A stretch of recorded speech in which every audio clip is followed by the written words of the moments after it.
So, mo kí yín o. Ẹ ṣé tẹ́ tẹ́tí sí mi.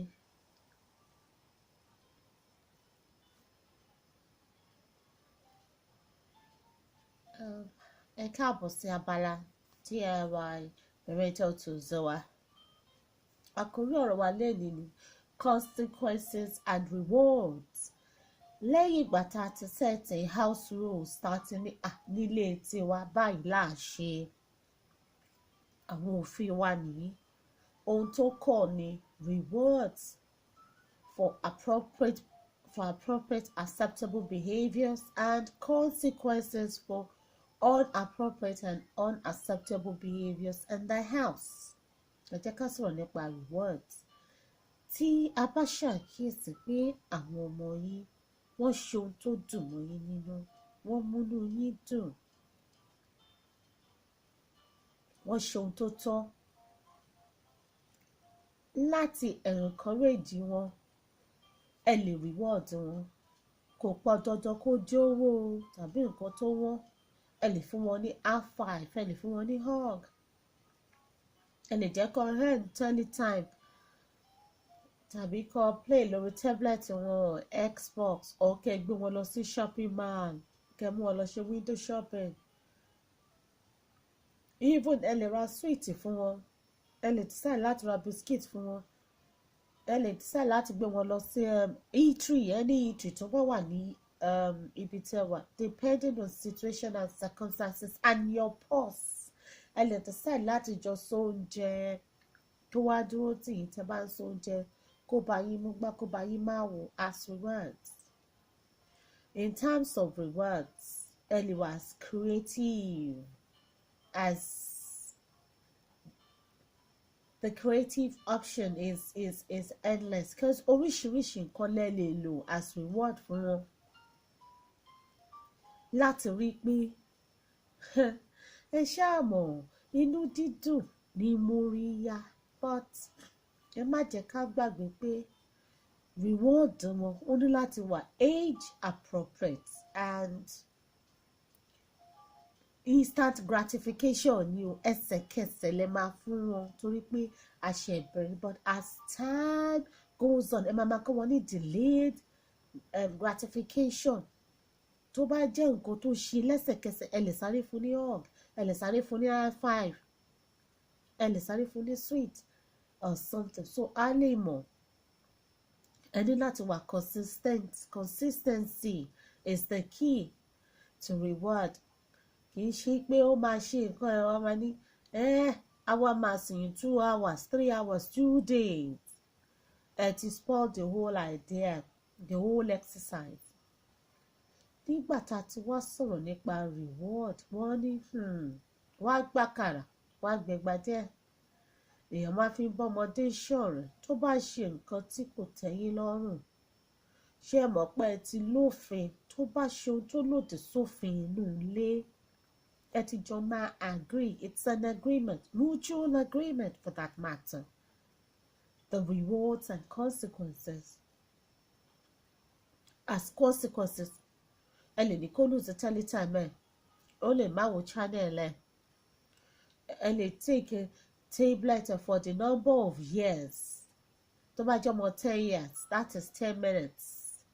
Ẹ lè ní kó jókòó sórí stairs, ẹ lè ní kó lọ sí yàrá ẹ̀. It has to be age appropriate.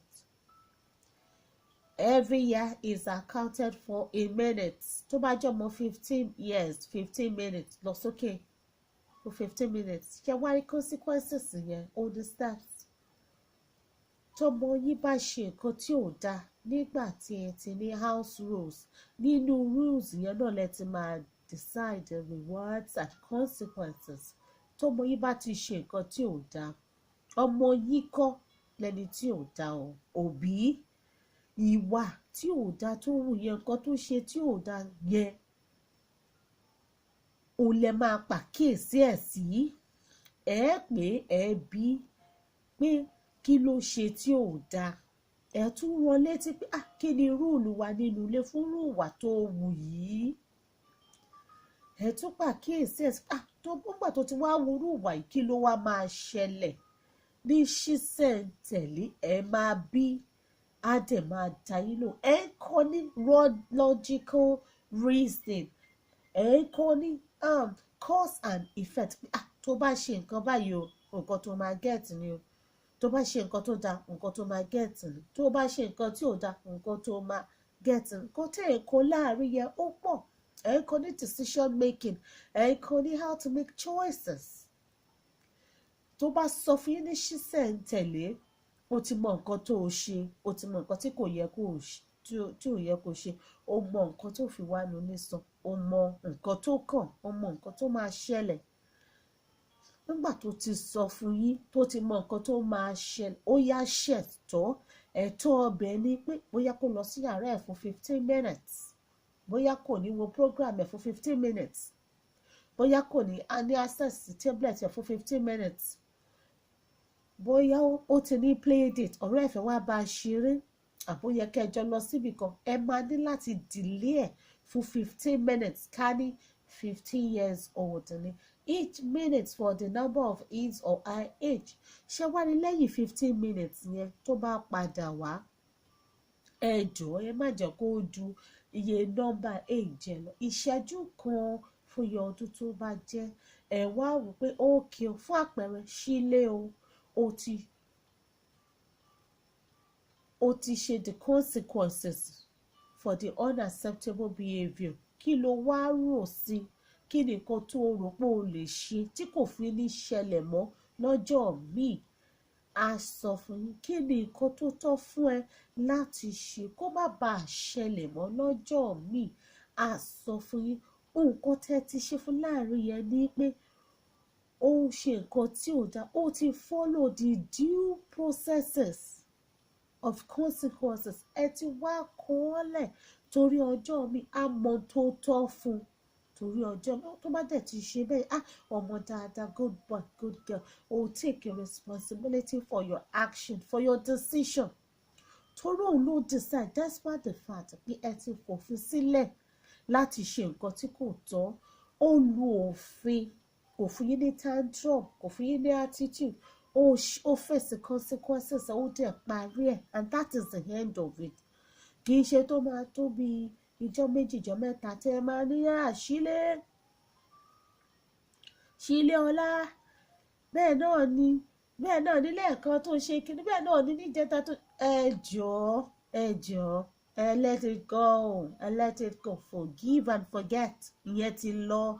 Ẹ jọ̀ọ́ ẹ má bá mi keep grudges, ẹ má bá mi bàjẹ́ malice, ẹ má bá yud, ẹ ti ẹ má make reference to it again. Ìyẹn ti lọ. Nǹkan tẹ́ ẹ kọ́ ni pé ẹ ti deal with it. Ẹ ti deal with it there and then. Kò kí ṣe pé ẹ máa náàgì, ẹ jọ̀ọ́ ẹ má náàgì o. Kì í ṣe tẹ́ mọ sọ̀rọ̀ lọ tẹ́ máa ní ẹ ti forgive ẹ but ẹ lè forget. Ẹ jọ̀ọ́ learn to forgive and forget. Torí nǹkan tẹ́ ẹ ń kó náà nìyẹn. Tó bá dẹ̀ ṣe nǹkan tó dáa lẹ́sẹ̀kẹsẹ̀, sílé ọlá, sílé mi ọmọ dáadáa, èyí tó ṣe ó dùn mọ́ mi inú o ṣe o. Ẹ mọ orú nǹkan bẹ́ẹ̀ yẹn. Nǹkan tó bá ṣe ní dáadáa, àfi tó bá jẹ́ pé bóyá nǹkan tó ṣe yẹn ó pin yín lẹ́mìí, bóyá nǹkan tẹ́ ti ń sọ fún tó wá ṣe because kó tó di pé ẹ máa débi consequences, ẹ máa fún ní warning. Sílé ṣó o pàkíyèsí ara ẹ̀ sí nǹkan tó ń ṣe, warning náà ni mo fún ẹ yẹn. Má ṣe bẹ́ẹ̀, má ṣe lọ síbi consequences o. Ẹ ti sọ fún kókó rẹ̀ níjànú, kó apply breaks. Warning wà fún kókó rẹ̀ níjànú. So tó bá dọjọ́ mi kó tó ṣe nǹkan àárò, nǹkan tí mo fẹ́ ṣe kí ló máa fún mi? Ṣé warning ló máa fún mi ní àbí consequences? Ṣé reward ni mo máa get ni àbí consequences? Tó bá ti bẹ̀rẹ̀ sí ronú bẹ́ẹ̀ yẹn, ìrọ̀rùn dé, kò sí ní. Even àwọn àgbàlagbà gan kò sẹ́ni fẹ́ consequences. Ẹni tó mọ̀ọ́mọ̀ tó lu òfin, fún àpẹẹrẹ ẹni tó lọ wa mọ́tò láì ní insurance, ó ti mọ̀ pé tí wọn ọlọ́pàá bá bá wọn á fojú ba ilé ẹjọ́, as of fine ìyẹn tí wọ́n bá take him or her off the road. Ṣó ti yẹ yín bẹ́ẹ̀ yẹn? Torí lọ́pọ̀ láwùjọ wa tá bá break rules fún àpẹẹrẹ if you drink don't drive, if you drive don't drink. Ẹni tó bá wá mutí tó wa mọ́tò tó lọ́pàá mọ́ tí wọ́n ṣe breathing test fún tí alcohol content high ṣe rí pé yóò fojú balẹ̀ ẹjọ́. Ṣùgbọ́n tẹ́ bá ti fi lé síbẹ̀ easy pleasing ni ẹ ní láti wà consistent. Kì í ṣe tẹ́ ẹ máa ṣe lénìí tẹ́ ẹ máa fojú fún lọ́la. Tó bá ti ṣe nǹkan ẹsẹ̀kẹsẹ̀ a stitch in time saves 9. Ẹsẹ̀kẹsẹ̀ ni kò lè pátápẹ́rẹ́ 5-10 minutes ẹ ti yanjú ẹ̀ kúrò nìyẹn. So consequences and rewards olóko consequences àti rewards wa a máa ní láti ṣe tó bá ṣe pé wọ́n sí ẹ̀yin lẹ mọ ọmọ yìí putting into consideration age ọmọ yìí ìwà tẹ́ fẹ́ kó máa wù ẹ fi reward sí reward tẹ́ mọ̀ pé inú àwọn gan náà máa dùn. Ìwà tẹ́ ẹ bá ti fẹ́ kó máa wù ẹ fi consequences ẹ fi sí. But ẹ ní láti wà consistent. Kì í ṣe tó bá wá máa handle ẹ̀ later.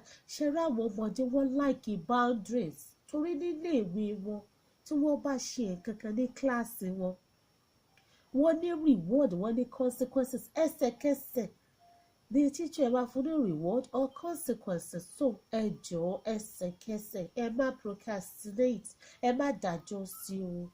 Ẹsẹ̀kẹsẹ̀ tó bá ti ṣe ẹ má fojú fo ohun tó bá ṣe ohun dáadáa ẹ yìí tó bá ṣe ohun tí ò tẹ́ ẹ fẹ́ ẹ pé ká ẹ kì í lọ tẹ́ bá ti wá kì í lọ lágbájá sí ilé ọlá nígbà tá a ṣe rúnú wa kí ni consequences tá a ṣe fún wa yìí á dá yín lò.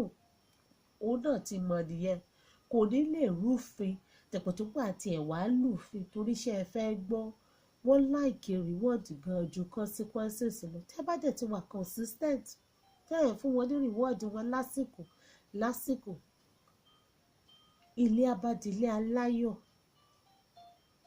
Tó kò jù báyìí lọ o ẹ ṣé o. A kó ètò.